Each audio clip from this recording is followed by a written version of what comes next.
technical issues in New York. Why we sort those out, though, folks, you are in very good hands. Max Kellerman, Will Cain, Super Bowl champ Damian Woody in the house. Gentlemen, thanks so much for being with us.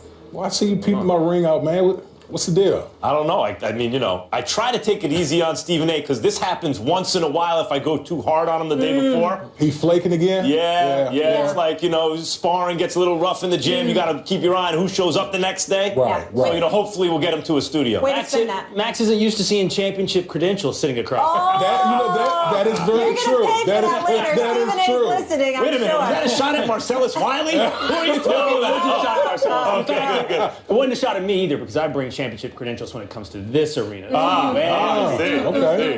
All right, gentlemen, you know what time of the show it is. Time to keep up with the Joneses. Courtesy of 105.3 The Fan, Jerry Jones. Could Tony Romo play in a game down the stretch? I want to do what gives us the best chance to have Tony contribute to a championship. I do want Tony to be ready to go in case that Dak should have an issue health-wise. And that gives us strength going into the playoffs. So not from the standpoint of necessarily protecting Dak, but from the standpoint of having Tony the readiest to come in and play. Max, Yep. Dak, number one in Pro Bowl voting, best QBR in the league.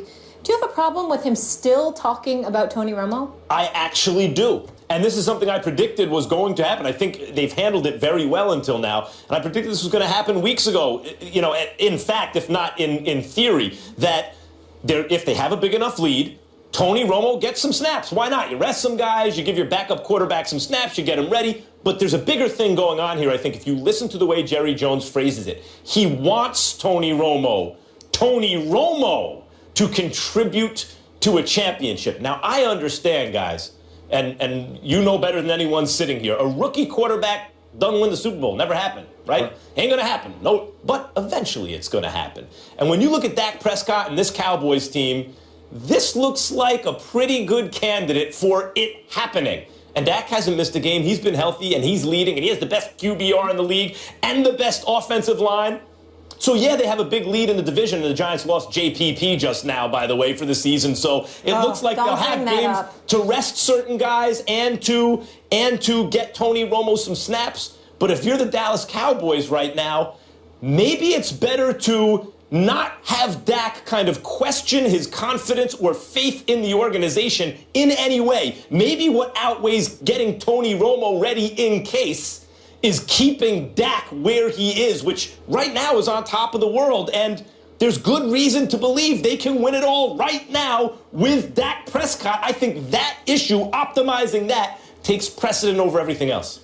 Well, I know for me, I'm getting tired of hearing Jerry Jones putting Tony Romo front and center. That's my whole problem with this whole thing. Mm-hmm. You're on a roll. You have, a 10, 11 game winning streak going on. This should be all about the team. I understand the premise of where he's coming from as far as getting Tony Romo back integrated into the offense. Remember, he hasn't played in over a year. So just in case something were to happen to Dak Prescott, it would be nice to have Tony Romo take some snaps. Now, the only way that will happen is when the Cowboys lock things up and get a first-round bye. Then that's when you treat this whole thing like a third preseason game where you game plan, starters go out there, and then you start subbing guys, at some point in the game. Probably somewhere around the Philadelphia Eagles because that's the last game of the regular season. But I just don't like the whole mindset of you're speaking on one player, one player, Tony Romo. The team has performed thus far to this point thus far. The team is 11-1. Why does everything have to be about Tony Romo? We want to win it for Tony Romo. No, too many people are vested in this whole season for you to keep pointing out one guy all the time. Well, I mean, he is one of the top 3 quarterbacks in franchise history. He does own NFL and franchise records. He might be a guy that deserves a little bit of attention here and there, but it seems to me you two guys basically agree with Jerry Jones' premise that it would be smart at some point to get Tony Romo some game action. He hasn't played a full, a year. He hasn't played at all game action in 2 years, so he's really put in some serious time. So if he's your backup, And make no mistake, the best backup in the NFL. If he's your backup, it might be good to get him a little game action should something happen to Dak, should he have to step in the playoffs. Both of you seem to agree with that premise that it's wise to get Tony Romo integrated in. But your problem, as far as I'm hearing you, is that Jerry Jones is talking about it. That he's talking about Tony Romo. That he might, and according to you, Max, what I think I'm hearing you say is deem Dak's, confidence? That the organization might be undercutting Dak? See, that's the flaw in your logic. Everything you said was right until you got to that great leap. Everything you said was right until you said anything after everything I said was right. But go ahead. Well, then we found our divide. Let's hone in on that. It's that you think the words of Jerry Jones can somehow undercut the confidence of Dak Prescott. And there's been absolutely zero evidence. See, Max, you may hearken back, and you may get Damien to back you up here, that this is the way it works in professional sports, and confidence is a fragile thing. We've only ever seen one quarterback start at a time. You may do all that, but you don't know anything about Dak Prescott. You don't know about his confidence. You don't know about the chemistry in that team. You don't know about his relationship with Jerry Jones. Furthermore, in fact, and the evidence would all suggest that this team has unprecedented chemistry. They're going out, socializing together. They're supporting each other. Tony Romo and Dak Prescott individually seem to have a great relationship. I don't see anything that should suggest Dak Prescott is questioning himself in the context of this organization. Jerry Jones was asked a direct question about Tony Romo. And had he answered it differently, I wouldn't have a problem with what you're saying, nor with what he said. But if you listen carefully to what he said, he's interested, and this is what I think people are honing in on. He's interested in Tony Romo contributing to this championship. Not that Tony Romo got this organization to a certain place, or Tony Romo is the best backup quarterback in football, which obviously he is right now. Second best quarterback on the team at the moment, but the best backup. Second best in the NFC East. But touche, but that's wrong. But the point is, he didn't say any of that stuff. He said he's interested in having Tony Romo contribute to the championship, the eventual hopeful championship. Not let's keep him sharp in case. And that speaks to a kind of obsession of Jerry Jones with having Tony, with not simply winning a championship, but winning it with that guy. Yeah, he doesn't want them to win a ring and then have Tony be able to say, people say, oh, Tony Romo, yeah, he was on that team, but he didn't do anything. So he wants him to have a little piece of it, so he's a part of it. He's earning the ring as well. But my whole thing is people bring something to the table in different ways. It might not be Tony Romo playing and winning games. You could do things behind the scenes, in the meeting room, helping Dak Prescott prepare for these games. There are certainly more ways to help contribute to a win. The public will knock it. No, a lot of this. All he wasn't out there. No, all of this has to do with Jerry Jones and Tony Romo relationship.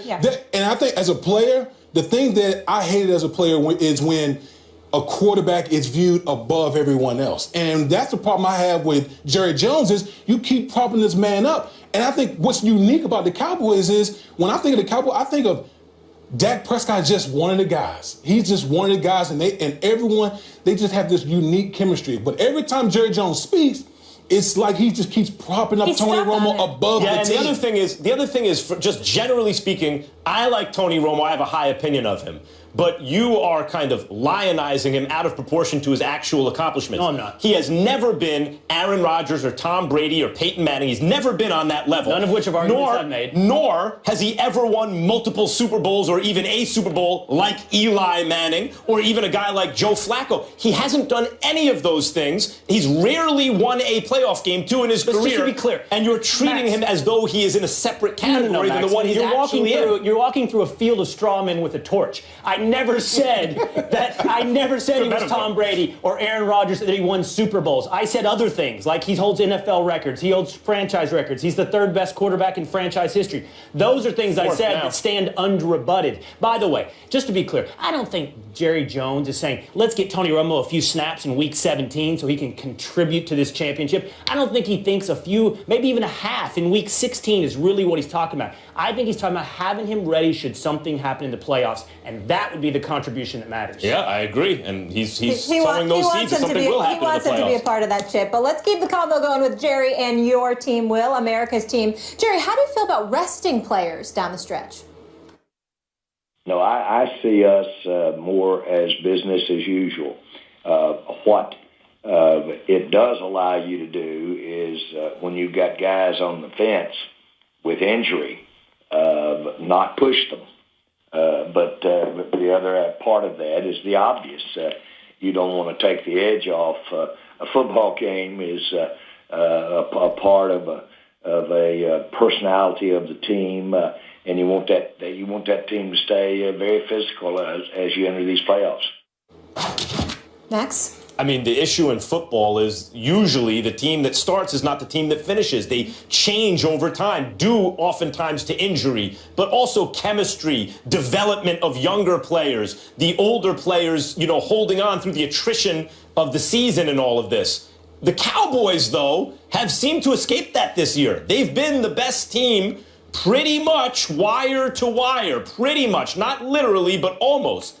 And so I would say, while you have to balance the idea that some guys probably need rest and you want to do the right thing there, I think back to the Giants in 2007. This is Super Bowl talk, so I know it's been a while for you. But it's been more often, but maybe it's been a while. Giants in 2007 had a playoff spot sewn up. They were going to be the wild card. And the Patriots had an undefeated season going. They were the greatest team of all time in any American team sport, according to just about everybody. And Tom Coughlin said, I'm playing all these guys. I was like, you're crazy. Rest them, including me. I'm on New York radio going, what are you kidding? Rest the guys. He goes, nope, we got to ride this into the playoffs. And they lost a close game to the Patriots and then went through the playoffs on the road, beating teams like Brett Favre at Green Bay, and then beat the Patriots in the Super Bowl. And most people who follow that season point to that last game of the season. Now, the Cowboys aren't a wild card team. They don't need to catch lightning in a bottle. They got it already. But I would suggest be very careful about how they handle the end of this season. I would say just keep doing what you've been doing. It's been working the whole time.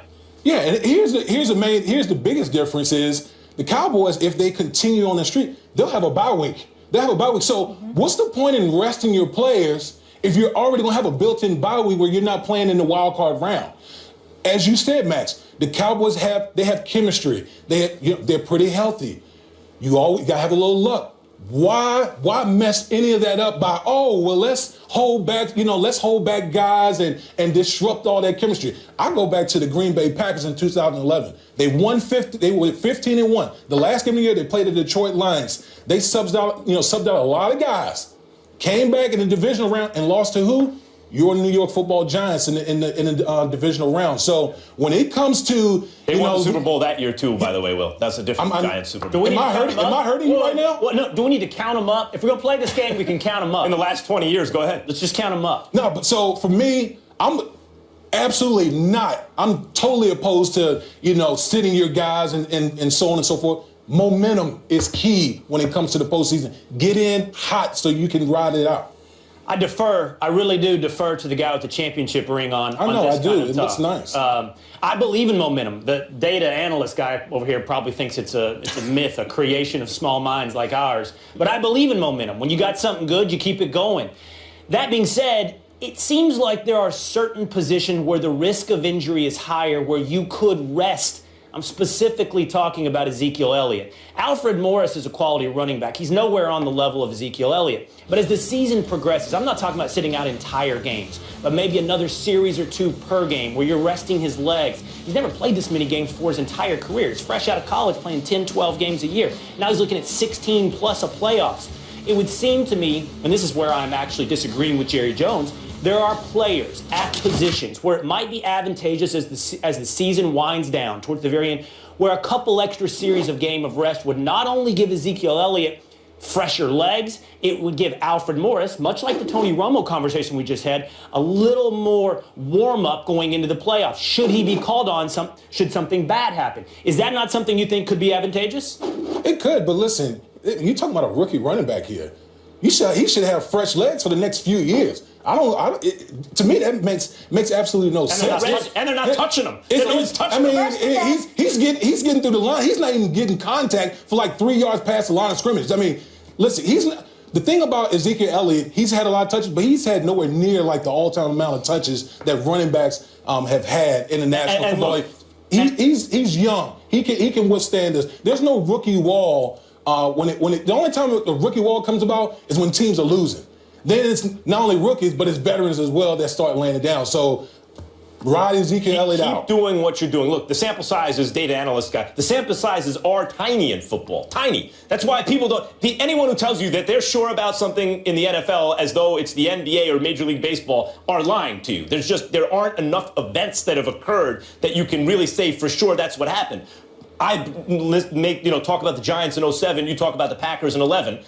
Both Giants Super Bowl years, by the way. And where one team doesn't rest their guys and goes on to success, another team does rest their guys and it hurts them. It doesn't mean that every time that happens, it's perfectly reasonable to say, look, Dallas can rest a few guys, they still might win the Super Bowl. But when you look at examples, boy, it sure seems to me that when you got something good in the NFL, particularly late in the year, look, what was the fear of Dallas fans? Were I a Dallas fan most of this year, I'd be like, just don't let this be the peak. Let us peak at the right time. You got to ride this. Troy Aikman, Hall of Fame quarterback, won 3 Super Bowls, by the way, with the Dallas Cowboys. He used to say, you don't just flip a switch at the end of the season. You don't go from a 3-game losing streak, limping into the playoffs, and start playing well. You don't flip switches. So I agree with you ultimately. You don't want to see a team shut down to a cold start right before you go in the playoffs. By the way, it's not just football. Sports where there's greater sample sizes, like basketball. We've seen the same thing, that you sit guys for 3 games going into your first series, and then you underperform in the first series. So I'm with you. I don't want to see a team drive it down into first gear before you got to be in 5th gear in the playoffs. I just think there are a couple positions where you don't sit the entire game. You don't sit even a half. But maybe instead of taking 2 series off a game, you take 3, 4. And those positions, like Ezekiel Elliott's, could benefit come playoff time. Not just from a more ready backup, but from more fresh legs. Fair enough. But first, we have the Giants on Sunday Night Football with no JPP, not looking good, Max. But that's another story. We'll get into that later. And 10 days rest for Dallas. Right? So unfair. Thank you guys so much for being with us. We appreciate you. Coming up after the break, Stephen A. will join us. There he is, my man. How are we feeling? He's ready to talk about the King at the Mecca tonight. Him and Max will both be at that game. And if you thought there was more to the Cam being bench story, well, your hunch was right. The guys will react to it later in the show. Stay with us. First Take is brought to you by Ace, the helpful place. I try to take it easy on Stephen A. because this happens once in a while if I go too hard on him the day before. He flaking again? Yeah. It's like, sparring gets a little rough in the gym. You got to keep your eye on who shows up the next day. Right. So, hopefully we'll get him to a studio. Max isn't used to seeing championship credentials sitting across. That I said you're going to pay for that, Max Kellerman. Stephen A., technical issues over. How are we doing? Yeah, them technical issues. I can't wait till I see somebody up at ESPN about those technical issues. I'll tell you that much. But we'll talk about that another day. What I will say to you is this. I heard Max and Will getting at me. First of all, Will is lucky he's even allowed in the arena. So let's just move him out of the way, okay? And as it pertains to Max, I have beat you up so bad, so often.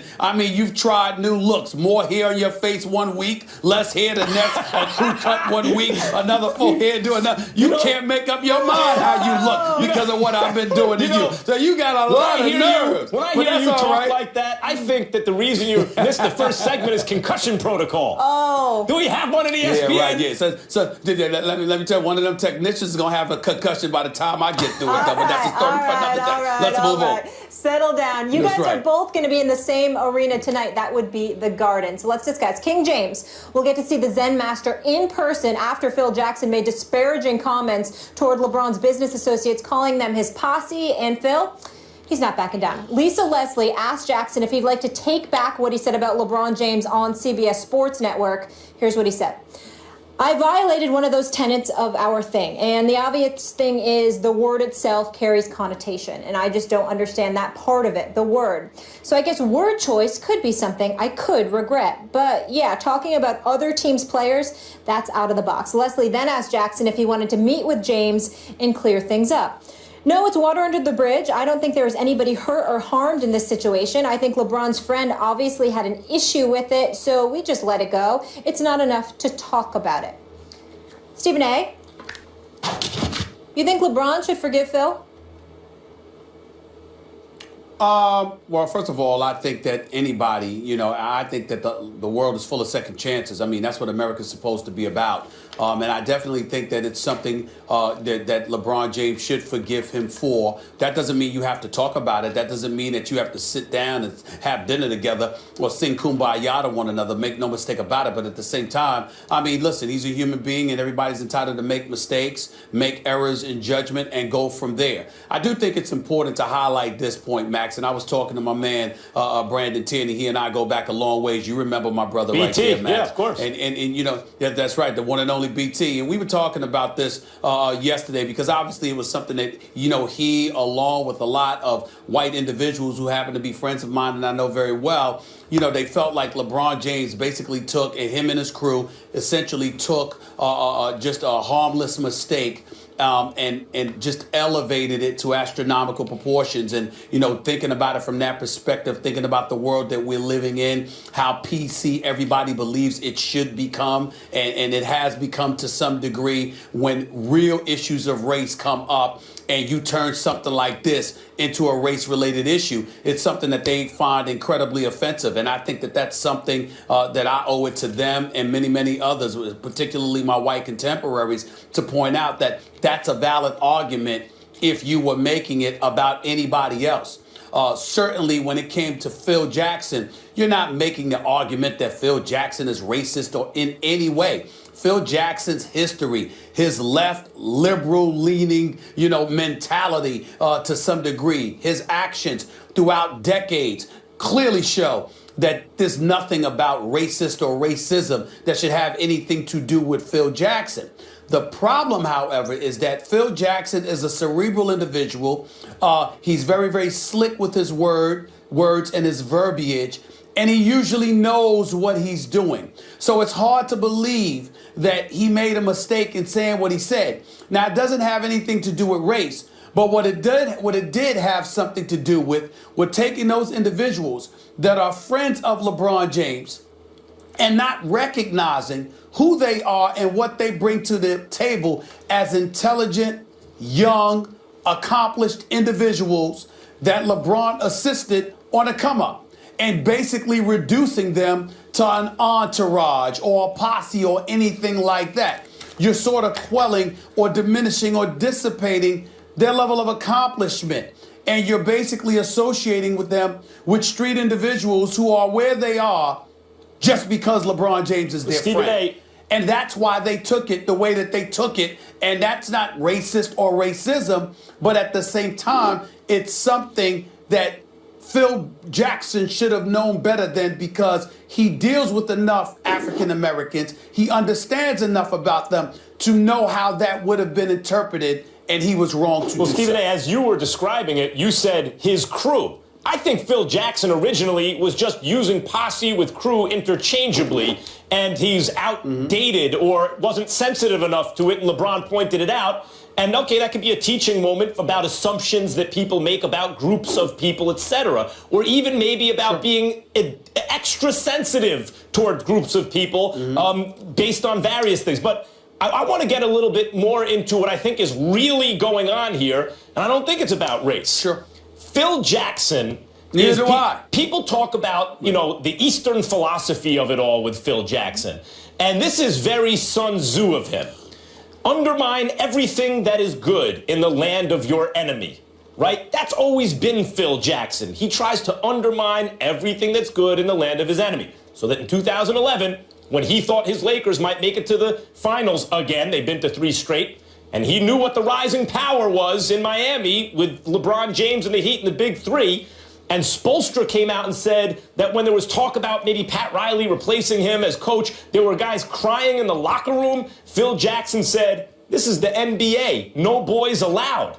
He was saying he was throwing shade at the team that he thought he would have to undermine. And who's that team now? If you're any team competing in the NBA, particularly in the East, that's LeBron James. It's really wherever LeBron James is. He was in Miami. Now it's Cleveland, the defending champions. And so Phil was throwing shade. And generally what happens when he does that is all the stuff that splatters is left for the person to whom he threw the shade They have to deal with it, not Phil. LeBron James here is showing how mature he is. He's like the final stage of Jedi Master, or like Bruce Leroy in The Last Dragon, and Phil Jackson is Sho'nuff, and now LeBron's got that glow because LeBron puts up a mirror just to flex it, says, oh, posse, that's an interesting word. That's an interesting choice. Why did he say that? And now it's all back on Phil, and Phil's got to deal with it. So why should LeBron forgive him? LeBron's like, no, I'm done with it. It's good. You can deal with Phil Jackson about it. He out-Phil Jacksoned Phil Jackson. That's amazing.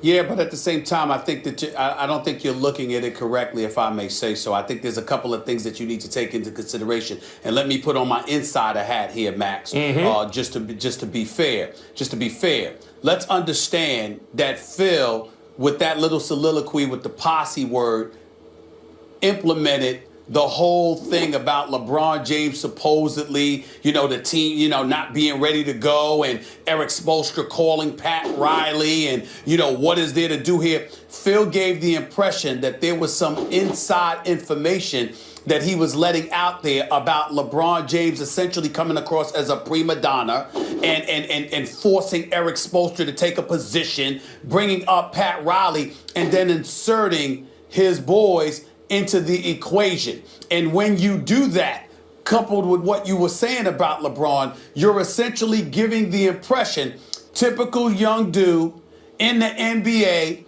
with his quote-unquote posse, this is how they act, this is what they require. Now, that doesn't mean that Phil Jackson said anything because they were black. But Phil Jackson was saying something about a culture. He was saying something about his perception of that culture. He was giving an indication of what individuals like himself and the Pat Rileys of the world have to deal with. And LeBron James was challenging the accuracy of it, as well as Maverick and Rich Paul and those guys. Because LeBron James is an exception to the rule in almost every way. He's amazing. And even his organization, he's a CEO. Even his organization is amazing when you consider there are guys from high school, from his high school team, who aren't just hangers-on, obviously. They're key pieces in his business, and they have done extraordinary things in business. That's not the story of many or even most or even, it's very few. And so LeBron is the exception. Phil Jackson generalizes there, and LeBron's saying, time out. That's not me. I don't know who you're generalizing about. I also don't think that's about race, though it could be interpreted that way. But how it certainly can be interpreted under the umbrella of Phil throwing shade, undermining the other, right? He points, where's the threat? It's them, they're the dominant team. I'm going to just undermine him, undermine everything that is good in the land of your enemy. And LeBron James deflected it and did it back to Phil better than Phil did it to him, using Phil's own words to hang him. But I got news for you. You're not hurting Phil by bringing up race, because everybody knows that racism and racists don't go with Phil Jackson. It doesn't match. You're actually letting him off the hook by bringing up race, because that's not what Phil is associated with. Talking about when you get into Phil's intent, but when you get into Phil as his intent and his agenda, which both you and I just articulated, now you're getting to the nuts and bolts of it. But racism and Phil Jackson, please. But he's got to deal with it. LeBron's washed his hands. Now Phil's got to answer the questions. It's always the other way. He doesn't have to do it. He doesn't have to do that. So not with Michael Jordan and Kobe around. He doesn't have to. And Shaq, he doesn't have to do that. Everybody knows that's not Phil. The Cavs are at the Garden tonight. You guys will be there at 8 Eastern. And let's get to Phil's former stomping grounds. That would be the Staples Center. That's where our nightcap is. And two teams that do not like each other. Steph Curry and the Warriors first in the West, taking on Chris Paul and the Clippers for our third. Golden State has won 6 straight games against LA. And Doc Rivers knows the Clippers' window is closing. Everybody's window is different. And the thing with our team, when you look at it as a total, we are very young, other than Chris. We've had some strange circumstances over the last 3 years, and some have been in our control. And the other thing is you have a nucleus, and then you start seeing what you can put around that group to maybe change that window and make the window bigger. So we are always evaluating that. I think this team has life, and I think we're going to play it up. All right, the window's closing. Stephen A., what do you need to see from the Clippers tonight? Well, I like to see them win. I mean, the fact of the matter is that the Golden State Warriors We need to see somebody that we can legitimately look at, not just as a roster, but in terms of their production, and say this team can give them a run for their money. And I'm going to put the onus on the Clippers more so than the San Antonio Spurs, the Oklahoma City Thunder, or anybody else for that matter, because there is a healthy, real, and authentic dislike that both these squads have for one another and like going up against each other due to it. And although Kevin Durant, Klay Thompson, and Steph Curry is a lethal weapon 3, if ever there was one, Blake Griffin, Chris Paul, and DeAndre Jordan are nothing to sneeze at. They're Lob City. Take away DeAndre Jordan's free throw shooting, and this team is incredibly formidable. Then when you got my man Jay Boogie, Jamal Crawford, you know, Mr. and one himself that I call, you got Raymond Felton coming off the bench. You got Maurice Spates, who was in Golden State. He's now with the LA Clippers. You see some of the bodies that they've added to add depth to their roster. You've got Austin Rivers, who I like as well. You look at all of these guys, they have the pieces to compete with Golden State. Now, I don't think they're better than Golden State, but you know how it is when competition is stiff, Max, and you want somebody so badly, and that adrenaline is elevated and what have you, then all of a sudden it raises the stakes, because the greatness in you, if you got it, comes out, and you respond to the challenge. We see Chris Paul and what he could do, but I'm here to tell you there's an elevated level of play that I've seen on many occasions whenever Chris Paul is going up against Steph Curry, because Steph Curry gonna get his, but Chris Paul refuses to get squashed and annihilated and embarrassed. I need to see the same thing from Blake Griffin. I need to see the same thing from DeAndre Jordan and Jamal Crawford and the rest of the crew. It is time. And if you're going to lose, go down swinging. That's the kind of thing that we need to see from the Clippers when they're going up against the Golden State Warriors in order for them to take us to take them seriously. We were asked before the season started, what's the team best suited to upset the apple cart in the NBA, the eventual finals that we all know is coming, barring catastrophic injury, between the Cavs and the Warriors. I picked the Clippers, but I don't actually think the Clippers are going to beat the Warriors. It's kind of like me here at ESPN, Stephen A. Everyone knows that no one can beat me in a debate, but who has the best shot? Okay, I guess Stephen A. Smith. If everything goes right, maybe he can get a debate from Max Kellerman. But you know it's not really going to happen, but maybe he has the best shot. We're actually waiting for you to actually debate and show up for it. So when you do, let me know. Go ahead. The question is, what are you looking for from the Clippers tonight? And the answer for me is defensive communication. That's what you're looking for. For them to have any chance against the Warriors in the eventual Western Conference Finals, should it be them and the Warriors and not the Spurs, which is very possible, and the Warriors, you have to have crazy good defensive communication. What the Warriors do better than anybody is figure out in the flow of the offense, in the flow of the game, who's hot. They figure that out early, and they feed him. See Klay Thompson the other night, right? So you need crazy good defensive communication, and you need to pick up the ball handler, Steph Curry, early. He has infinite range. It spaces the floor extra. Not all spacing is created equal. And ideally, you'd like Klay Thompson to not be the guy he was the other night. You want him to be a guy who has to put the ball on the floor and make decisions driving to the basket, which he can do, but not like Steph Curry, obviously. And it makes Klay Thompson lesser than he was the other night. He took like 11 dribbles the other night, I think the stat was. Who was it? I think it was Haberstroh who came up with that stat, 11 dribbles for 60 points, something crazy like that.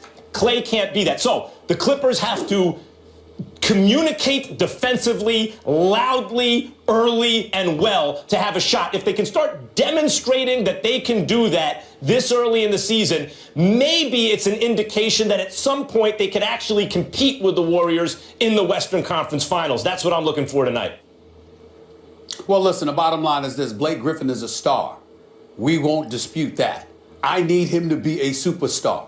Kevin Durant is a superstar. Steph Curry's a superstar. Klay Thompson, as far as I'm concerned, is a superstar because of his shooting ability. Let me tell you something right now. You can offset that by attacking with veracity and making sure that Golden State's front line has to contend with you. Blake Griffin was once upon a time box office. Some would say he is still box office. He's a Skywalker. Where is that dude? I know he can play. I'm not asking him to do something he can't do. I think he's having a great season, I'm Stephen saying A. you have to recognize. I'm talking about the Warriors. I'm not talking about the season. I'm talking about against the Warriors. I need him to be that dude because DeAndre Jordan and Chris Paul, they can't do it without Blake Griffin against the Warriors. You're going to win. You're going to even make a series competitive against the Warriors. You want to send a message to the basketball world that this is a team that can legitimately be a threat to the Golden State Warriors in the Western Conference. Blake Griffin has to be a superstar,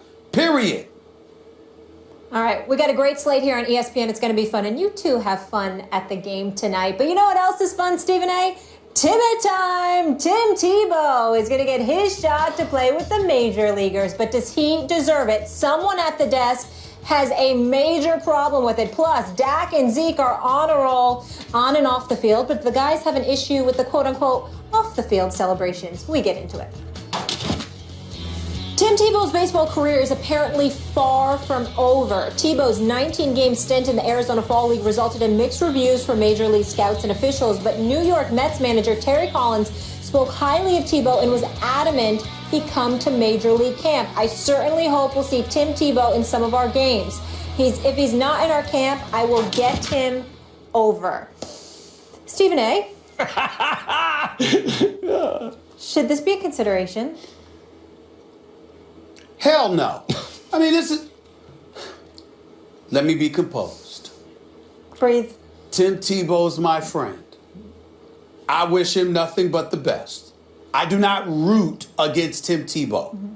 Let me be very clear about that. But he was 12 of 62 in the minors. That's a 194 batting average with 2 RBIs? What has he done to earn a trip to spring training, Major League Baseball? You've got to be kidding me. Now, if you're talking about the minors on the same level he's at, okay, that's fine. You want a dog and pony show, that's fine. But what really bothers this about, and see, this is the hard part because it looks like I'm getting on Tim Tebow, and I'm really not. I'm not rooting against the kid. He's your friend. You've made Actually, that not. He's my friend. He means a lot to you. But I joke about it. I joke about it in a sense, but he's an incredibly good guy and impossible to root against. My issue is that just the leniency accorded to this dude really drives me nuts. Do y'all have any idea? And I'm talking black, I'm talking white, I'm talking Latinos, do you have any idea how many young guys out there who play baseball far better, and who would do far better are craving for a speck of the attention that this guy continuously gets, and everybody acts like it's justified. We got to ask ourselves something in America, whether or not we care about being a meritocracy or not. Do you care about what you actually do, or whether or not it's a popularity contest? This is baseball. This ain't football. This dude hadn't played since high school, but you got 46 different scouts and MLB personnel going to watch him work out. He goes to the minors, can't even bat 200, can't even get more than 2 RBIs, and you got a Major League Baseball manager, highly respected, because I am very fond of Terry Collins and the job that he has done with the Mets, particularly over the last 2 seasons. Last year, it was a miraculous job considering the bevy of injuries that he had, and he still got them to the postseason, at least for 1 game. And you're going to turn around and talk about a dude that clearly hasn't earned the right to be there, and you would love for him to have that opportunity? I think that's a damn shame. I really do. I think it flies in the face, and it shows a disrespect to players in the game of baseball. It does. I brought this up months ago when you had precisely this reaction to Tebow getting any kind of shot in baseball in the first place. Brick. How's your soap opera turn going? It's going pretty good, right? You have a recurring character on a soap opera? It's going. What did I say to that? Well, go ahead and make your point. I'll come back. You know how many starving actors there are out there who've spent money and time and effort and energy and dreamt of getting an opportunity and have gone to acting school and classes and done all kinds of stuff and hoped at headshots and sent them out and, rustled up an agent somehow and went on cattle calls and everything. Mm-hmm. And they don't get to go on General Hospital. What was it? Which one were you? Which one are you on? You're on General Hospital. General Hospital. Yeah, Don't confuse the two. Don't confuse it. It's General Hospital. My grandmother's favorite was Guiding Light, so that's the one. By the way, I'll be back on next month, but keep going. Good. Yeah, keep going. I like watching you there. The point is, there you are, and you know why you're there? Because you're Stephen A. Smith, TV star, not actor, TV star. And Tim Tebow is Tim Tebow, famous athlete, and a great athlete, not a baseball player. And for you to get bent so like his celebrity in a kind of related field has led to additional opportunity as it has for you. And it has taken away, in some theoretical way, I guess, opportunity from someone else. But what makes you so upset about the opportunity? Let's think about this. Stop asking rhetorical questions. Why? If you're going to ask me a question, let me answer it. I'm saying, let me answer it. Let me answer it. Go ahead, Brick. No, Brick, go ahead. I appreciate that. Thank you very much. I love that name, by the way. I love the fact that they gave me a name. Keep in mind. Did you get that playing basketball? Brick. Okay, go ahead. Brick. Oh, no. Yeah, you can say what you want. Go check the resume, brother. And by the way, I'll smoke you anytime on the basketball court. For sure. Your back will be hurting. Trust me on that. For sure. All right, let's be clear. Brick is a recurring role that was created for me. I took no one's job. That's number one. Number two, I'm on television every day. Number three, partly acting, because sometimes I have to act like there's a competition here and act like you actually beat me at the debate. When in fact that never happens, okay? So I've been acting for quite a long time. All right, number four. Okay, look at the dichotomy that exists between NFL and MLB. It's two totally different worlds, Max. You can't compare the two. Sports talk and acting are two totally different worlds, but they both fall under That's not necessarily true. No, I would know. I would know. That's not necessarily true. Football and baseball are as that. related, at least, as sports talk and acting. But okay, let's table that for a second.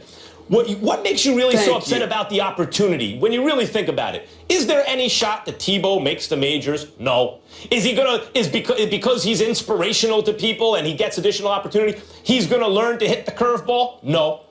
But let's say he does. Let's say all the additional opportunity afforded Tim Tebow, because he is inspirational to so many, all those extra reps actually do help him hit the curveball, and therefore he does stick on a team. He gets good enough because of this kind of unfair, in your view, extra opportunity afforded by his celebrity. He gets good enough that he actually does stick. And if someone else would have had that opportunity, they would have stuck, so that's not fair either. I would say, if you've actually done enough with the opportunity, even if it's extra afforded you, that you actually transform yourself into something better and you go get it, good for you.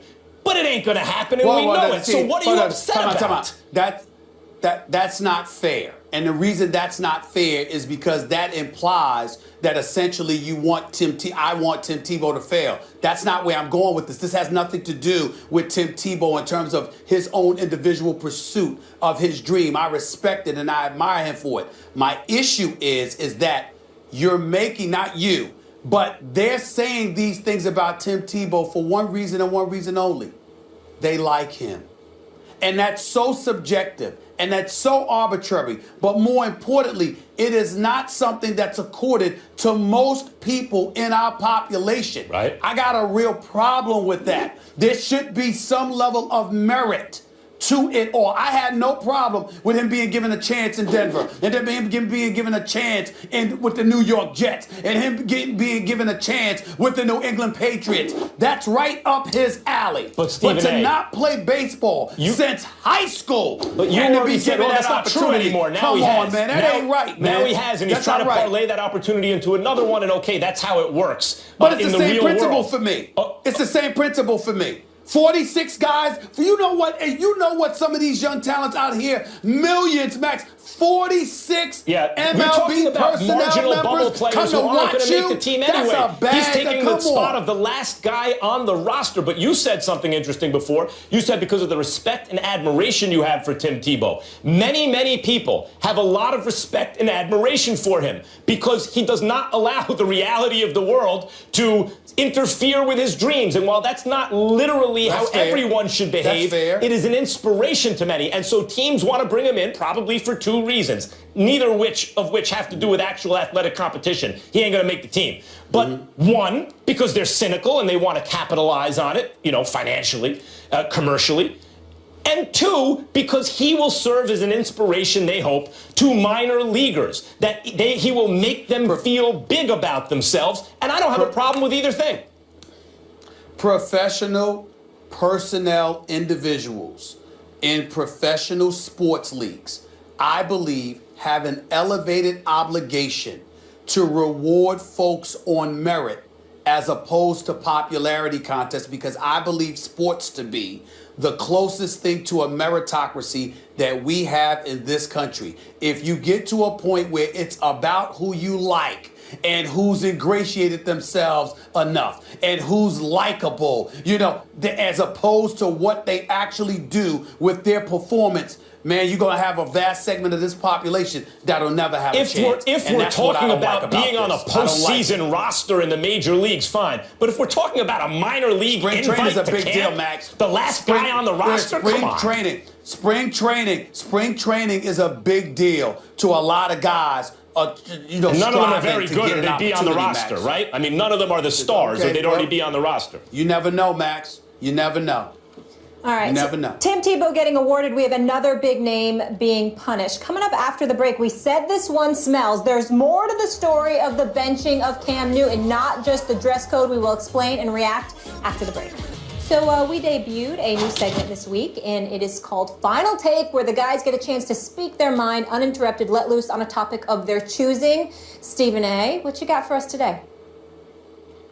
Well, usually I write a column and I look at the viewers and I do my essay right on the air. This will be off the cuff. I think for years there have been things that have been misunderstood about me, the Dallas Cowboys, and their fans.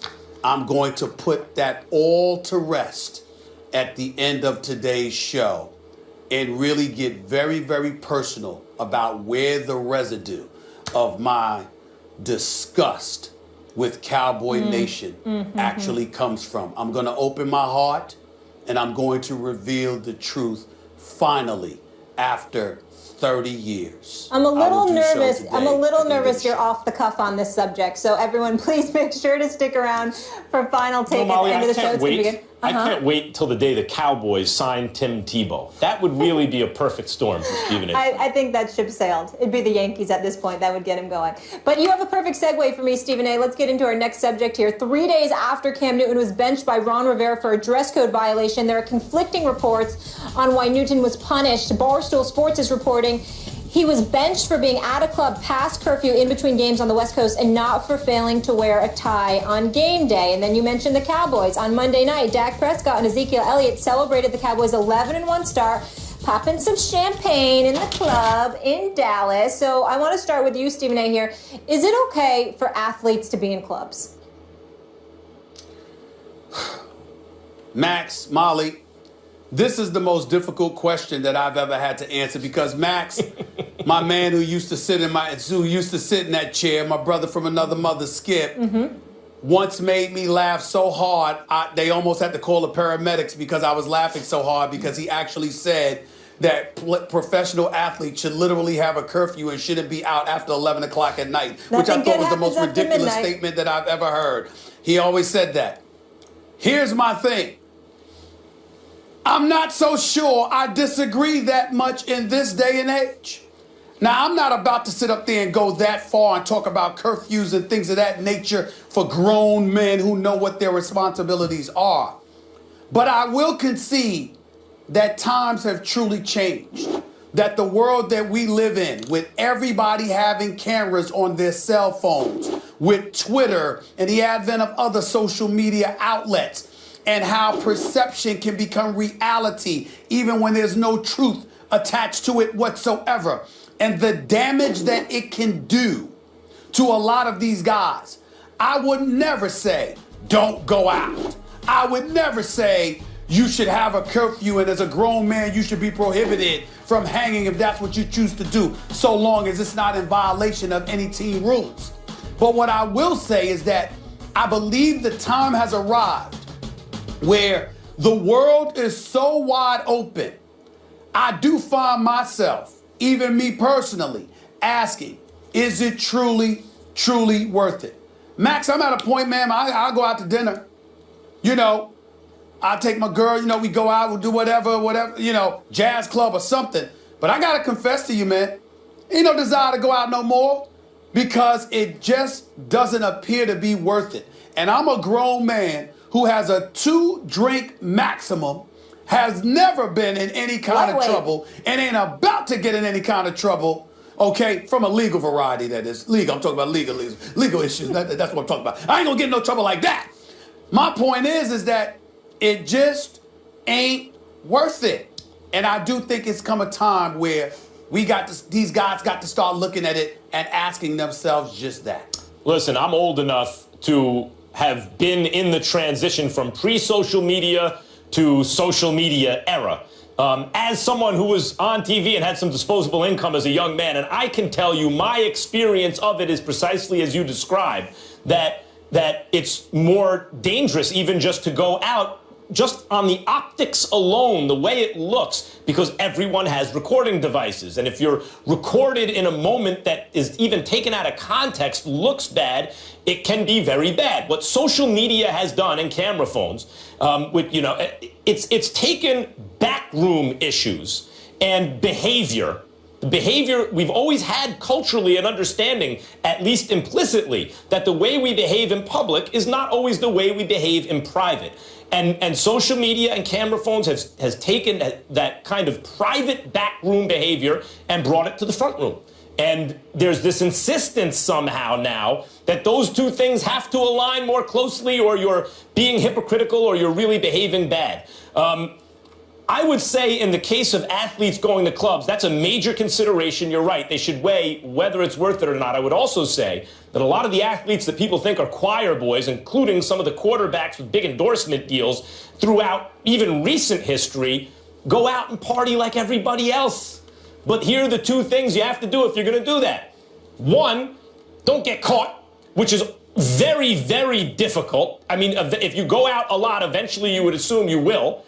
And by caught, I don't mean necessarily doing anything bad, just out of context where it looks bad. And two, win. Because if you're Dak Prescott, or Ezekiel Elliott, if you are Cam Newton, and you're at the club and they got pictures of you on TMZ, wherever, and you're winning, hey, that's fine. But if you're in the middle of a bad season, or you blow it in the big moment, you will be blamed for that. So athletes just need to go in with their eyes open. Try to be careful in terms of your own image and win. Stephen A., can I add something here really quick? Because we have to be real. People are going to go out, right? People need to let their hair down after a big win. You want to celebrate. People need to enjoy life as well. My former colleague, Terrell Davis, used to always say, from NFL Network, he used to always say, bring the party to you. These guys have huge houses. Bring everybody over. And there's one other thing I want to add, because I know you both respect Derek Jeter so much. Pull a Jeter. Leave the phones at the door. Or wait till after you retire to get married, start your family. I'm just saying. Not everyone has those kind of resources, Molly. A place big enough and the wherewithal and the cachet to get the whole party to them and then have everyone have their cell phones confiscated. You can be more private. Hold on. Yes. I mean, this is one of the areas where I would consider myself an expert on this. Number one, if you can afford it, have the party at your crib. Yes. Number two, it's not just social media. It's not just camera cell phones. It's also TMZ, who's a formidable, entity in terms of what we're discussing. I mean, my Lord, I come off the plane and they're waiting for me sometimes. I mean, it's unbelievable. So and that's me. I ain't one of these athletes. So you got that going on. Let's also take into account the fact that, if you're gonna go out, don't tell me you can't afford a car service. Yes, you can. And not only that, whether it's your boy or a crew of dudes or whatever, you've got to be insulated with individuals responsible enough, and more importantly, who love you enough to not think about themselves, but think about you and care enough to make sure that you're not doing anything that would compromise you or your profession. Personally, it would be best that they don't do anything during the season. But whether it's during the season or not, the company you keep is paramount. Of course. It's pivotal. There's a lot of vultures you out got there. to have the right people Stephen, around you bring up TMZ, and TMZ does a fantastic job. They will catch you slipping. They do. They will catch you slipping. But no question. Forget about TMZ. What about all the other sites and all the other entities that won't even catch you slipping? They'll just make it look like you are. I mean, it's dangerous They'll lie all the for time. an athlete. They'll lie all the time. Mm-hmm. Yeah. No question. And it's dangerous. It's not just about them. It's the other people, all the snakes that are out there trying to get them, knowing they have money as well. Moving on, gentlemen, to a much more serious subject here. There was an arrest in the death of Joe McKnight, but you don't want to miss what the sheriff had to say about the rush to judgment. We'll play that for you and react. Also, later in the show, the Raiders are off to a 10-2 start, but are they getting the respect they deserve? Someone at the desk doesn't think so. We react. Criticize people for just asking for pause. Let the process take its course. But no, that wasn't enough. We had to make demands. We want justice now. And if we don't get it now and we don't get it our way, we're going to start saying things and doing things until we get it our way. It's not about the right thing. It's not about justice. And it's not about the process. It's about what we want and what we want now. And we don't care who we disparage in the process. This isn't about race. Not a single witness has said up to this day that there was one racial slur uttered during the course of these events. And unfortunately, a life was lost. But you want to know something, folks? 2 people engaged in bad behavior that day. Why? I don't know. But they did. And we're going to criticize everybody else for just letting the process take the course. Tell us how you really feel. That was the sheriff with some strong comments there. His name is Newell Normand. After of course, Joe McKnight was shot and killed, the NFL player. So he fired back at the people who have criticized him for the way he's handled the Joe McKnight shooting investigation. Stephen A., I want to start with you here. What's your reaction to what you just heard? Well, my first reaction is that to Sheriff Norman, I would love to talk to this man privately, one-on-one, and have a conversation with him. Because I would want him to understand that just because somebody, no one rather, uttered a racial slur or anything like that doesn't mean that it didn't have something to do with it. Joe McKnight was shot dead. He was unarmed. And as a result of that, this man who shot him was initially brought to the police station, questioned, then let go. We understand that now he has been arrested for manslaughter. We get that. But when you have people sending in emails and text messages and beyond, what they're saying is a man was gunned down in the streets in broad daylight. You have the assailant who acknowledged he shot the guy, who admitted the individual was not armed. So why is this man dead? And if you want to sit up there and say that it's not about race or whatever the case may be, that's fine. I can respect where the sheriff is coming from because he's like, we need time to gather evidence. You might need time to gather evidence in your eyes. But in the eyes of the common individual out there, an unarmed man was gunned down in broad daylight over road rage, and the assailant is there waiting for you, hands you his gun, told you he shot the dude, and you questioned him and sent him home. Now, we might have stand your ground laws and other things to take into consideration, but one would surmise, why the hell did you let him leave after questioning him? He told you he shot the dude. The dude is dead, and you let him go home.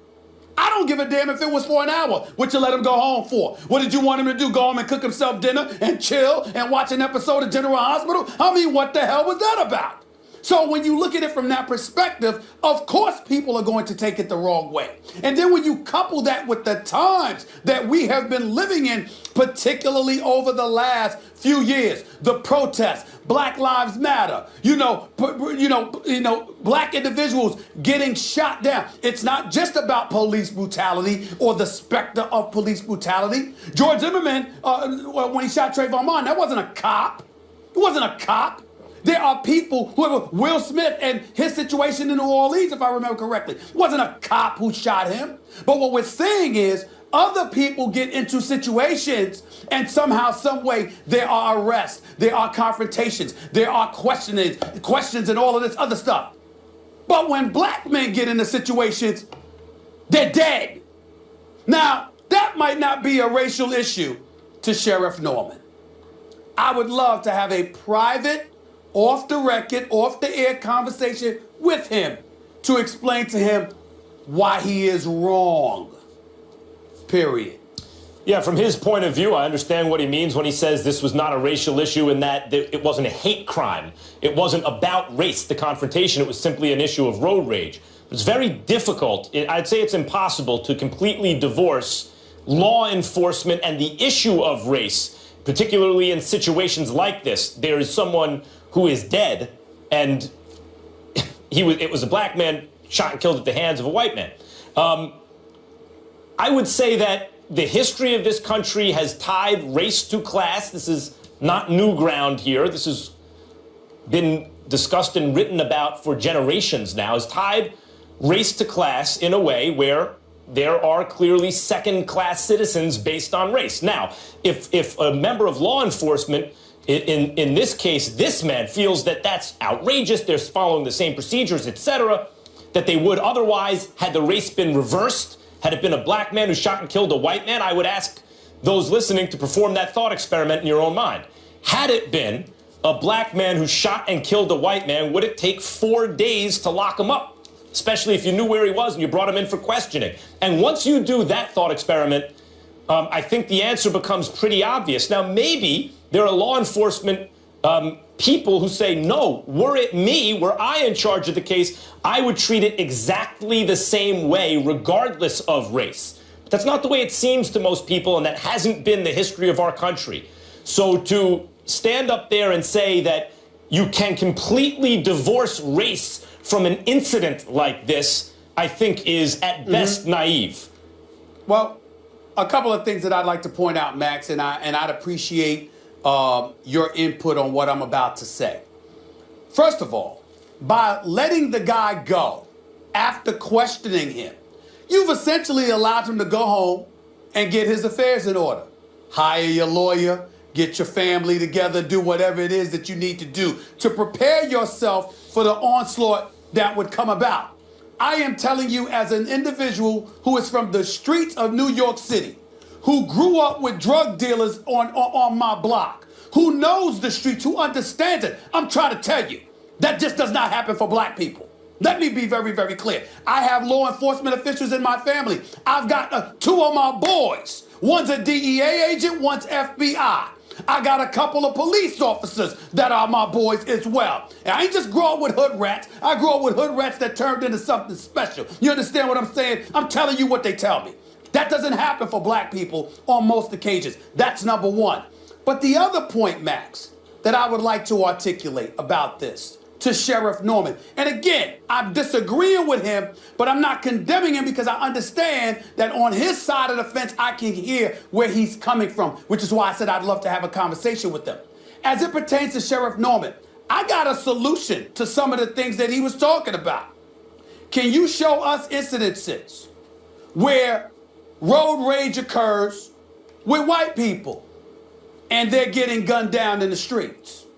And oh, by the way, people are allowed to go home after questioning when they already told you they shot the person down. If we had, I'm not saying that there are not white victims. What I'm saying is that if white victims were more conspicuous and we saw that on the news and blowing up the headlines and beyond, maybe the specter of something heinous would not be overwhelming us the way that it is. But when we see deaths, I'm not talking about arrests, I'm not talking about fights. When we see fatalities in situations like this, it is black men who are dying. And that's undeniable. It's undeniable. I would say this. You want my input on that idea? I would say you're essentially talking about the idea of white privilege. And to my point about how class is tied to race due to the history of this country and how we've created an idea that there are second-class citizens, African American, essentially in these incidents equals a second-class citizen in terms of the way, in terms of treatment by law enforcement, and certainly at least in terms of the way it's perceived by many, if not most. I would say that my issue with the idea of white privilege is not to strip people, white people, of that privilege. It's that it's to create a place where it's not a privilege, it's a human right. The human right to dignity and to be treated like a first-class citizen should extend to everyone, not be stripped from one group of people so that it is now, they are now on par with another, but that so-called privilege, which it is because it is conferred only to one group of people, is extended to everybody. All right, but last comment. Joe Madison, Urban View Radio, channel 126 on Sirius XM every weekday morning from 6 a.m. to 10 a.m. religiously states cultural conditioning.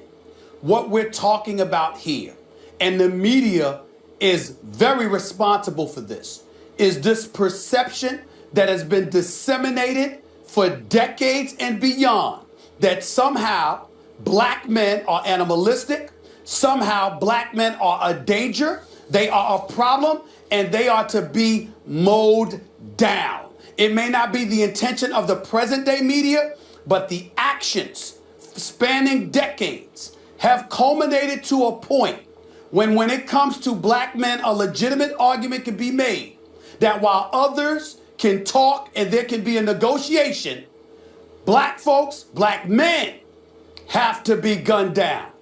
It is undeniable when stuff like this happens. That's right, I said it for people out there that wondering just in case they thought I stuttered. It's something different going on. Cultural conditioning. No question. And a young man was killed because of road rage. It's so, I don't even have the words of what to say here about Joe McKnight, but my heart goes out to his family, all his loved ones. And another one of these stories that we have to get into. I appreciate your words on that, Stephen A. When we come back, we're going to go back on the court, get back into sports here. If the playoffs started today, the Knicks would be in the playoffs. Do the guys have a problem with Phil saying that Carmelo is a ball hog? We'll discuss that. It's NBA Wednesday doubleheader tonight on ESPN at 8.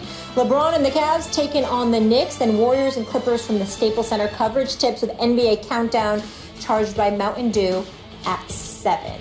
Speaking of which, is Carmelo a ball hog? Phil Jackson was asked about Melo in an interview with CBS Sports and says that he can play the role that Michael Jordan and Kobe Bryant played in the team's triangle offense, but he believes that Anthony sometimes breaks a team rule by holding onto the ball for too long.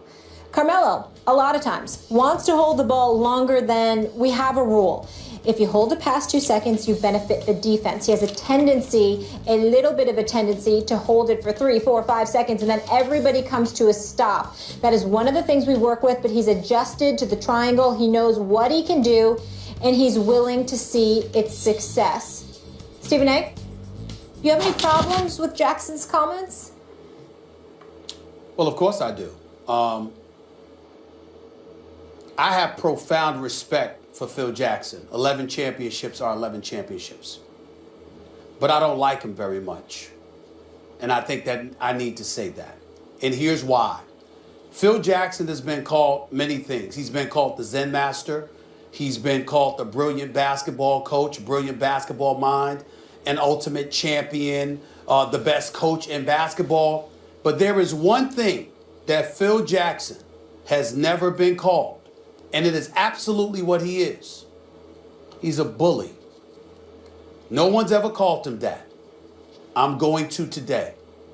Let's take into account the fact that we need to ask ourselves the question, who the hell does Phil Jackson think he is?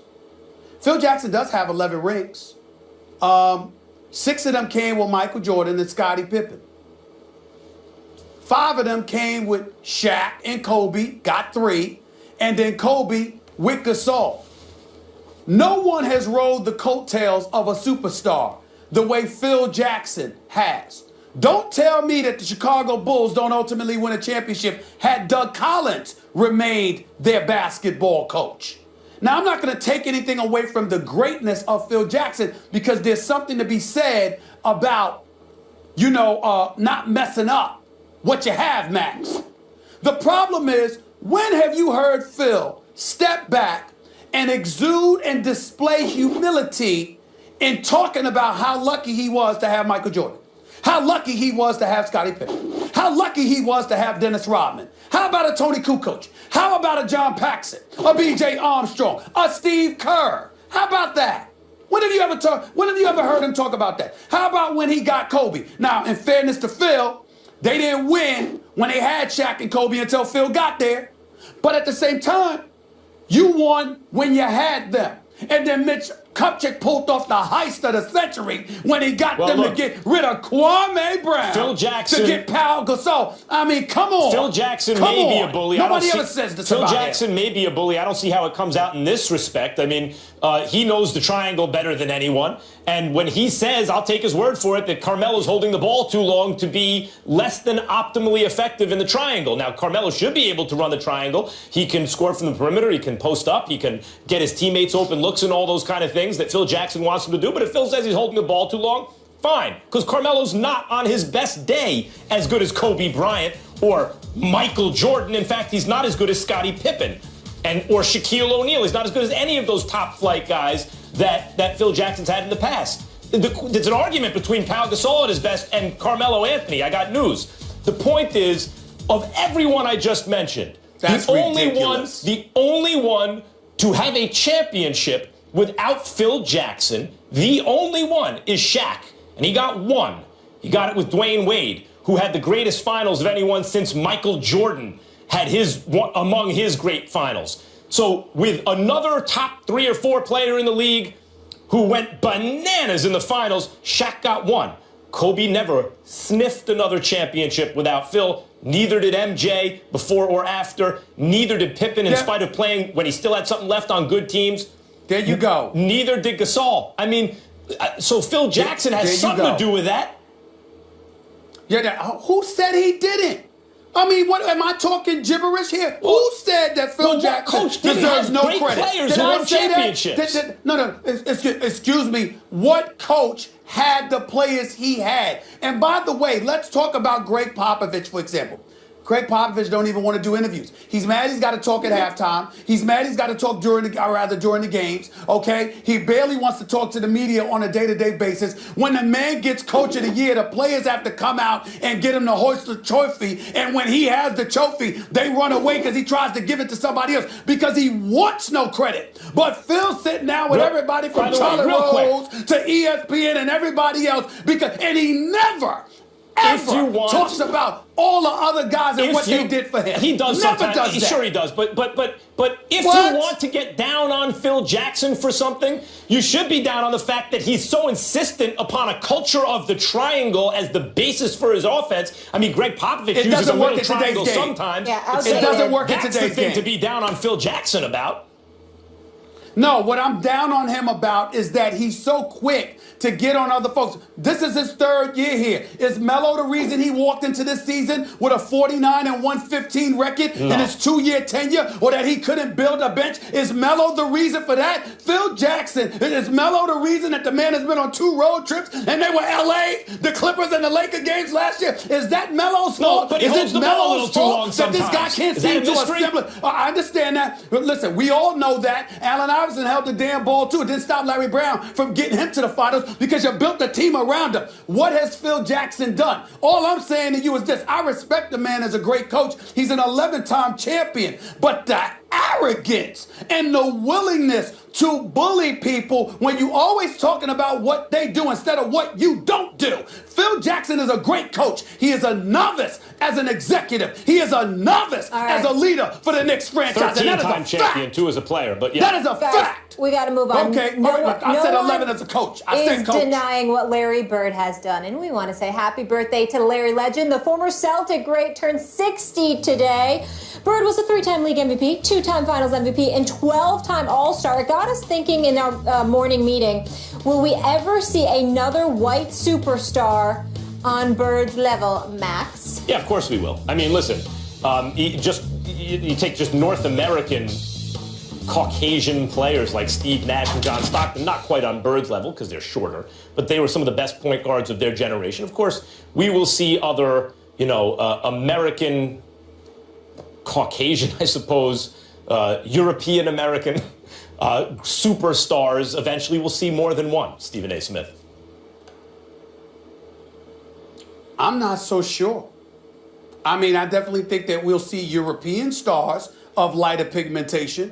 But when you talk about the United States of America and the options that you have available to you, I mean, the fact of the matter is this brother's on every street corner. I mean, every park, balling out. And a lot of times when you see white American players, yeah, they can play. There's no doubt about it. But in terms of that want to, meaning wanting to go for it, there are so many options available to a white male individual in the United States of America. There are times that I question, we got better options. We got baseball, we got football, we got all of this. Yeah, but you know what, stuff. Stephen A. Smith? I'm not one. The NBA, the NBA is such an appealing place to work.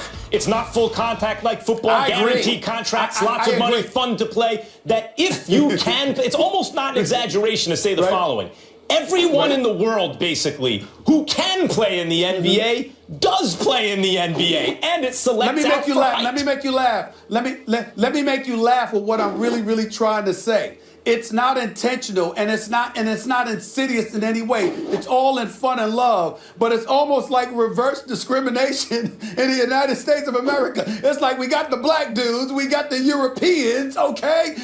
Like the white dudes from America, they got a harder way to go to get saying that the NBA is missing, and to really make some noise. It's hilarious. Are you saying the NBA is missing a good old-fashioned North American white dude in the league? Is that what you're saying? You know what? Yes, I am. I really, really believe that let me tell you something. If you can find Larry Bird, a white American superstar, it would be special. I think the league would love it. I think everybody would love it. I just think it's kind of harder to find. There's so many options. All right. Lots of options. We got some white American superstars in football. We're going to get into them next. ESPN Power Rankings are out. The Raiders are ranked 3rd in the latest ranking, but should they be higher? We'll discuss.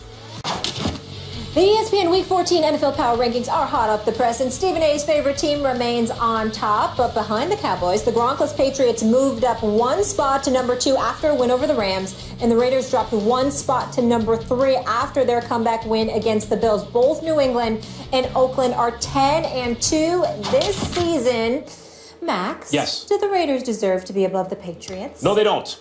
Look, some of this is, anticipating the trajectory of the teams, and Gronk goes down and all this. I get the arguments, but the Patriots are a 2-loss team that has been for most of this season, until recently, really, perceived as the juggernaut of the NFL. It was going to be the Patriots in the AFC, and could the Cowboys keep this up, or would it be the Seahawks? And the Broncos kind of lost their way. They got banged up in the secondary, but the Patriots were the team. Molly, you, and others were telling me all year, look at Tom Brady. He's having the greatest season ever. That was me. Now, they're down Gronk, and they're not looking as good as they did earlier in the season. They're still a 2-loss team based on the resume and everything we know about the teams at this very moment, not just anticipating what may happen in the next few weeks, but right now, the Patriots should be ranked ahead of the Raiders. Obviously, you're wrong. I disagree with you, but what else is new? it's one of those situations where you look at the New England Patriots right now, the absence of Gronk obviously is going to have, obviously could have a detrimental effect on them. Will they get it together? Sure. They find ways to win, but it's one thing to find ways to win. It's another thing to be and appear to be such a juggernaut that everybody's hearing your footsteps and they fear that you're coming. The Patriots are at the top of the heap in everybody's eyes with folks coming along the way. But Oakland is not tippy-toeing. They're stomping. With Derek Carr leading the way with this passing attack that's a top 3 in the game, with an offense that's a top 4 in the game, and more importantly, with their comeback abilities and their willingness and ability to win on the road, I think right now, in terms of a momentum, you've got to look at the New England Patriots and say to yourself, nope, they got to play second fiddle to the Oakland Raiders right now, because New England, they've got a bend but don't break defense. They'll find a way to get things done, but at the same time, it's one of those situations where their defense is not elite. It's not stout. And with going against Oakland's offense, which is on, and with their defense being on the come up, I think the fact that you've seen Khalil Mack really take the bull by the horn and really starting to do his thing, combined with Bruce Irvin and the rest of the crew, and what the offense has been able to do in terms of coming back from early deficits, I just think Oakland has the edge right now. I consider the Oakland Raiders to be the number 1 team in the AFC at this moment. This used to be in boxing years ago, in the 90s, late 80s, early 90s. There was a big argument about who was the pound-for-pound best fighter in the world, Stephen A. I'm sure you remember Pernell Whitaker or Julio Cesar Chavez, right? And Chavez would overcome all these early obstacles and deficits in the fight and come back and knock people out. And they didn't know if Pernell could do that. You know why? Because he was just winning every fight by a lot. And no one could really put an obstacle in front of him. And given the choice between those two, I'll take just the better option. The Patriots don't have to mount fourth-quarter comebacks because they are better in most facets of the game against most teams, most seasons, at most times of the year. And it's true now. No. Question. Who won the Pernell Whitaker, Julio Cesar Chavez fight? Pernell Whitaker, but they called it a draw? No.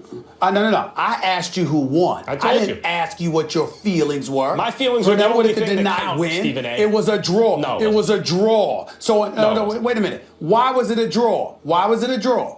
It was a draw Corruption? Because Julio Cesar Chavez, you understand, had that ability to find a way to finish you off. And what I'm saying to you is Pernell that what I'm saying to you, listen. Well, look, he dominated the end of that fight. I thought he should have won too. Oh, but okay, I use the operative word should. But I'm using your analogy. I know you're trying to block me from speaking because you don't want me to educate you. But the point that I'm trying to make is that here's the deal. It was a draw because of the very analogy that you use. That puncher's chance, that ability to find a way to come back no matter what adverse circumstances are presented to him, made you sit there and say, we ain't giving him the loss, which is why I'm not giving Oakland a number 2 slot. I think they're the number 1 team in the AFC because somehow, some way, they keep finding ways, and I can't ignore that. Oh, the Oakland Raiders are better than I thought they'd be. Their defense is getting better. They have a quarterback. I made a boxing analogy because I made it the other day. Derek Carr is like a fighter built for, or the Raiders with Derek Carr as the quarterback, and those receivers are like a fighter in the old days built for 15 rounds, going to knock you out in the championship rounds, 13, 14, 15. But, they're coming from behind. They're in these tough games coming from behind. And the Patriots are not because they're just winning. Because they're better. The problem with your argument is that most folks don't remember when boxing went 15 rounds. Well, that's their problem, Stephen A. Smith. Wasn't it a great time? We know. Far be it for us to get where you're coming from. 15 rounds. Right. How old were you and I when boxing was 15 rounds? How old were we, I don't know. I was probably about 15 or something like that when it went to 12. Okay, yeah. But that's the Raiders. The Raiders are the great puncher who comes back in fights. And the Patriots are just, Floyd Mayweather or someone like that. They just dominate you the entire. They're just better. Except they have offense too, unlike Floyd Mayweather. All right. Okay. We ready to move on, guys? Because there's a subject we really want to get into coming up after the break. Stephen A. with his final take. This is going to be good because he's going to tell us about where his issues with America's team really started. There is a story, folks, and I cannot wait to hear this. Stay tuned. It is the moment now I have been waiting for all show. We call it Final Take, a new segment we started this week where Max and Stephen A get to let loose on any subject of their choosing uninterrupted. Now, I know Stephen A very well, but let me tell you, he's a very private man, and I'm being told he's going to let us in a little bit on this one. Stephen A, it's all yours. Even though I'm on the road, I'm going to read this, Molly, because I want to make sure that I get my words right. You got it. I'm going to read to y'all this letter that I wrote to the viewers here to reveal my relationship with the Cowboys. I could tell you her name doesn't matter, but that wouldn't be honest. The truth is, she was my first girl, my first love, and I'll never forget her for as long as I live. Normally, you can point to the beauty, hazel brown eyes, shoulder-length hair, the smile, the figure, the laughter, the good times. Unfortunately, though, here's what I remember most. That damn number 33 Cowboys jersey she always wore. The same jersey she was wearing when she dumped me. Now, don't get me wrong. As shocking as it may be to most of you, even I have had my heart broken. There's the college sweetheart that only existed in my dreams. The real college sweetheart who squashed my dreams. There's always my boys, Mark Turner, Billy Johnson, Pete Whitfield, and other cats all of y'all know, like AI and Denzel Washington, who reach out just to remind me of Cowboys lore and how ridiculous I look hating on these boys. But we all know you never ever forget your first love and the residue of painful memories she purposely chose to leave behind. Annually, I swear I've moved past all of this, of course, but the evidence proves otherwise. That I simply haven't. It's undeniable when you remember January 5th, 1985, the day after the Dallas Cowboys lost to the Los Angeles Rams in the playoffs. When you remember it like it was yesterday, recalling that you were dumped because Tony Dorsett rushed for only 58 yards in a playoff loss to the Los Angeles Rams, where the Cowboys didn't score a single point. It's undeniable because you still remember smiling at her, thinking about the evening to come, only to come crashing down to earth due to being dumped. All because she thought you were laughing at her Cowboys. Yeah, I moved on. Trust me, I'm good. But how can one forget that particular trial in their life? Especially when mama, your siblings, and even your boys never hesitate to remind you, all while laughing in your face, even after all these years. 5'5" with brown eyes, smile like the sunrise. Stephen A, listen, we've all had our heart broken, and it's all coming together for me now. Stephen A, it serves you right for falling in love with a Cowboys fan. I'm sorry to tell you. That's what you get. She was a succubus, Stephen. I tried to learn my lesson. She was a negative influence. To learn my lesson. I bet she wished she had a chance with you now. I've fallen victim to Cowboy fans before. No, yeah, I'm sure she wishes she had a chance with me now. Look at me now. No can do. I'm over it. Fall in love with a Cowboys fan. You deserve all the misery that you've gotten from this, Stephen A. I have to tell you. That's out of the question. The Cowboys have been the bane of my existence for over 30 years. I despise their fans. I always will. She sounds terrible. And I will never The most I've ever seen you in your feelings, and I love it. Goodbye.